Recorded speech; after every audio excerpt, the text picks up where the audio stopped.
আজ মুক্তি পেয়েছে সাংবাদিক দম্পতির হত্যার গল্পে তৈরি ছবিটি। এ উপলক্ষে বিকেলে চ্যানেল আই ভবনের ছাদে হয়েছে সংবাদ সম্মেলন, যেখানে শিল্পী সহ উপস্থিত ছিলেন নির্মাতা। বাক্সবন্দি থাকা নিজের নির্মাণ আলোর মুখ দেখায় উচ্ছ্বাস প্রকাশ করলেন রাফি। যতগুলো আমি বাস্তবধর্মী সিনেমা বানিয়েছি, আমি খুবই অনেস্ট এই বিষয়ে। আপনারা যদি পরাণ খেয়াল করেন, পরাণ কিন্তু রিয়েল স্টোরি ছিল। আমরা কিন্তু পোস্টারে লিখে দিয়েছিলাম ইন্সপায়ার বাই ট্রু স্টোরি, পরাণের স্টোরিতে ছিল।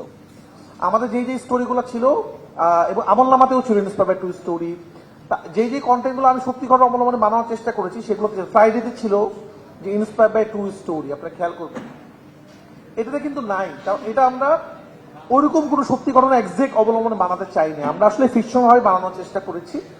তো ওইভাবে আপনারা দেখবেন, এটা অনুরোধ জানালাম আপনাদেরকে। আমরাই নাম্বার ওয়ান, আমরাই নাম্বার ওয়ান। নাম্বার ওয়ান হচ্ছে মেরিল পেট্রোলিয়াম জেলি।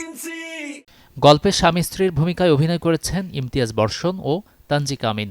আমরা অনেক কষ্ট করতে হয়েছে, সেই কষ্ট আমরা ভালোবেসে এবং আনন্দের সাথে করেছি, কারণ এমন একটা কন্টেন্টের সাথে থাকাও একটা সৌভাগ্যের বিষয়।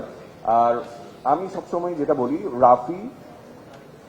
রাফি যে কাজটা করে, যেটা স্ক্রিপ্টে থাকে, তার বাইরে গিয়েও ও বিভিন্ন সিকোয়েন্সে দারুণ কিছু ম্যাজিক্যাল মোমেন্ট তৈরি করে ফেলে। 2 বছর ব্যান করা একটা সিনেমা আজকে যে রিলিজ হচ্ছে, এই বিষয়টা আসলে আমাদের সবার জন্য ভীষণ বিস্ময়কর। যারা যারা আমরা কাজ করেছি, ইভেন আইসক্রিন, ডিরেক্টর, প্রডিউসার, সবার কাছে এটা ভীষণ বিস্ময়কর একটা বিষয়।